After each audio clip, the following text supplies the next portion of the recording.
या जमातीने माझ्यावर जीवापाड प्रेम केलंय हो. पोलीस या लोकांनी कुठेही काहीतरी अडकलो असलं की सोडतात. कुठेही काही झालं तरी. तुम्हाला एक गोष्ट सांगतो मी, बरीच वर्ष झाली त्याला. एकदा मी गाडी चालवत होतो. माझ्याबरोबर आमचे डान्स मास्टर सुवल सरकार होते आणि माझ्या ग्रँटेड रोड माझ्या गाडीकडून निघून स्लेटर रोडवर वळलो. तर स्लेटर रोड वळलं, समोरून एक फाटकन टॅक्सी आली. तर टॅक्सी आली, त्या टॅक्सीनी एका माणसाला उडवला. तर उडवला तर त्याचा खांदा फ्रॅक्चर झाला. आता काय करणार होता मी खाली उतरतो. म्हटलं त्याची चुकी, त्यांनी लिफ्ट मारली आणि त्याने उडवला होता. पण मी त्याला गाडीत घातलं आणि मी त्याला भाटी हॉस्पिटलमध्ये घेऊन गेलो. आणि त्याला सगळं भाटी हॉस्पिटल वाजते घेत नाहीत तिकडे, म्हणजे अपघाताच्या गोष्टी हे घेत नाहीत तिकडे.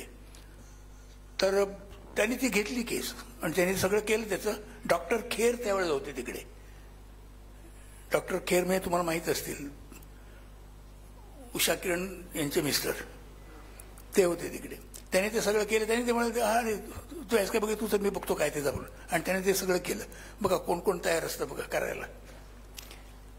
आणि मी तिकडून गेलो. मग नंतर पोलीस आले. पोलीस तेव्हा पण माझे फॅन होते. म्हटलं काय काय झालं. नाही तुम्ही ते तुम्हाला माहिती आहे ना काय झालं, तुम्हाला यावं लागेल पोलीस स्टेशनला. अरे बापरे म्हटलं, बरं चला येतो म्हटलं. आणि ताडदेव पोलीस स्टेशनमध्ये मी गेलो. दुपारी 3 वाजता गेलो मी तिथे. बसलोय मी. बऱ्याच वेळ कोणी विचारेच ना.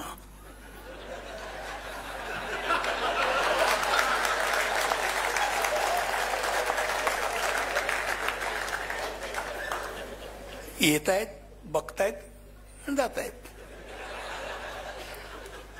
काही जण येत आहेत, हसतायत, जात आहेत. हिंग लावून विचारलं नाही कोणी मला.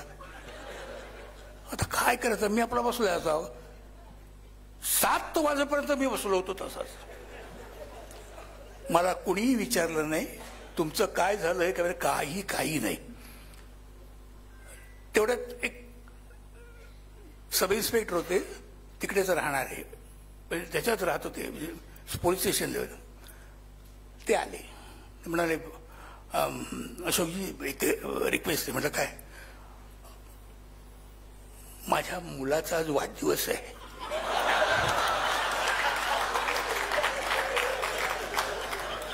एक वर्षाचा आहे तो. 1 वर्ष. जरा येतं का आमच्याकडे, जरा त्यात तुमच्या हस्ते. अहो पण काय मी काय करतोय, माझं काय चाललंय बघा. मी कसा बसलो आणि तुम्ही वाढदिवसाला कुठे बोलवताय. नाही या. गेलो मी आपलं. म्हटलं वाढदिवस केला मी तिकडे. पेढा गोड बीड खाल्लं सगळं. आता वाटलं आता तरी फास्ट होईल. नाही. परत येऊन मी बसलो खुर्चीवर. मी आणि माझ्याबरोबर सुबल सरकार होते म्हणून ते. काय करावं काय कळत ना. इतक्यात जवळजवळ 9-10 वाजले असतील. पोलीस जे मुख्य होते तिकडचे ते ड्युटीवर कुठेतरी बाहेर गेले होते. कोणतरी येणार होतं त्यावेळेला. मुंबईमध्ये कोणतरी बाहेरून येणार होते. कुठली मोठी व्यक्ती येणार होती, त्यासाठी बंदोबस्ताला ते गेले होते. ते आले आतमध्ये.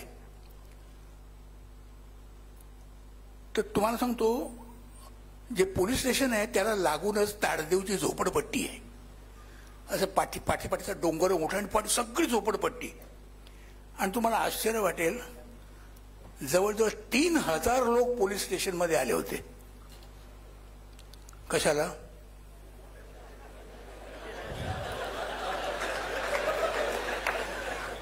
अरे याला काय अर्थ आहे काय. अशोक सराफला बघायला. अरे जे आहे ना, मी ते सलग धडधडते, माझं काय करू कळत नाही. तर ते आले ना त्या आतमध्ये आले, त्यांनी बघितले 3000 लोक त्यांनी बघितले उभे खाली. थोडं काय झालं काय झालं काय. त्यांना वाटलं काय ते राईट बीट झाली वाटतं तिकडे कुठेतरी. काय झालं काय काय काय नाही अशोक सराफ आलेत ना ते बसले तिकडे तर त्यांना बघायला आले ते सगळे लोक असं आहे होय तर काय हो इकडे काय झालं काय काय लिहून चला बंद करा सगळं बंद करा चला हो तुम्ही जा चला मी गेलो म्हणजे बघा कसं आहे बघा मला तिकडे त्यांनी तंबवला पण नंतर सोडून पण दिला आणि तेव्हापासून जे माझ्याकडे त्यांचं माझ्यावर जे प्रेम आहे ना ते अजूनही आहे पोलीस लोकांचं आणि त्यामुळे माझंही त्यांच्यावर प्रेम आहे सगळ्या प्रकारचे रोल केले मी पोलीस सगळ्या प्रकारचे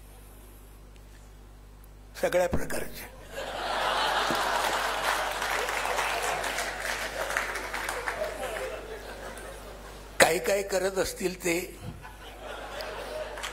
काही जी इमॅजिनरी काही असतील ते चांगले वाईट सगळे एक असा पोलीस सोडलेला नाही मी की ती कॅरेक्टर मी केलेली नाही त्यामुळे मी त्यांना फार जवळचा वाटतो रात्री अपरात्री कधी मला धरले तर असे बघतात अरे तुम्ही असं म्हणून सोडून देतात हे केवढं प्रेम आहे मला खरंच हे आवडतं आणि त्यासाठी जर काय झालं माहिती त्यामुळे नकळत मला धसका बसलाय हो मी काहीच करू शकत नाही रात्री कोणाला घेऊन पण जाऊ शकत नाही म्हणजे ओळखीचं कोण असं अशी गडबड आहे सगळी पण हे जरी असलं तर या लोकांचं कशाला म्हणून मी तुम्हा सगळ्यांचंच आहे तुम्हा सगळ्यांचंच माझ्यावर प्रेम आहे मला निश्चित माहिती आहे फार कमी लोकांच्या नशिबी असं यश मिळतं असं काय नाटक करणं हे इतकं सोपं नाही आहे सिनेमा करणं हे फार कठीण गोष्ट आहे ती बऱ्याच जणांना वाटते ते फार इझी आहे म्हणून तसं नाही आहे ते मिळवणं फार कठीण आहे तिने आता म्हटलं होतं ना हिने की नाटकधंदा मिळवणं फार कठीण आहे प्रसिद्धी पैसा मिळवणं पण त्याच्यापेक्षा ते टिकवणं हे जास्ती फार कठीण आहे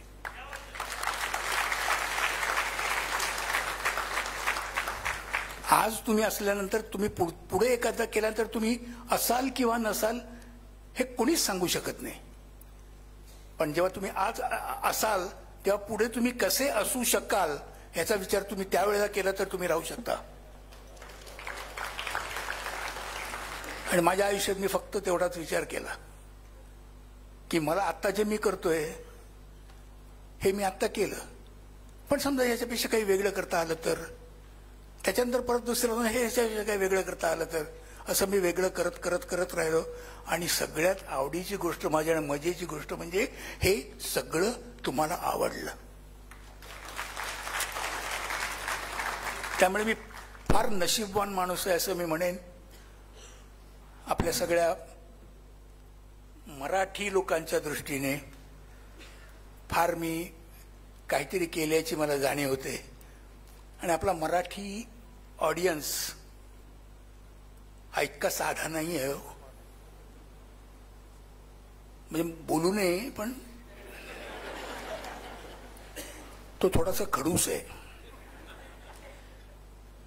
तुम्ही कसे दिसताय त्याला नाही कळतो महत्व नाही त्याचं तुम्ही काय करता हे बोला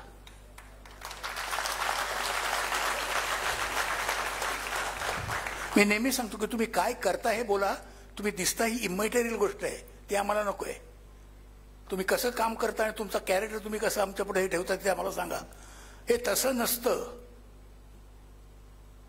तर दादा कोंडके निळू फुले अशोक सराफ लक्ष्मीकांत बेर्डे यांना मराठी चित्रपटसृष्टीत हिरो व्हायचा काही अधिकार नव्हता कारण आम्ही खानदानी चेहरे करून लोक आलेलो जन्मान लोक आलो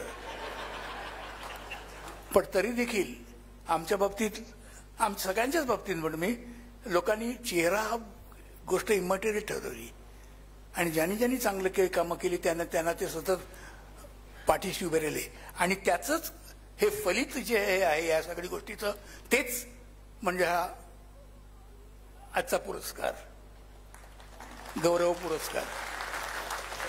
मला खरोखरच आनंद होतो. त्यामुळे मला कुणाच्या समोर मिळतोय, एवढ्या लोकांच्या साक्षीने मिळतोय, ही माझ्यासाठी फार मोठी गोष्ट आहे. माझ्या आयुष्यात ही, माझ्या मनात ही कायम गोष्ट राहील. धन्यवाद, धन्यवाद.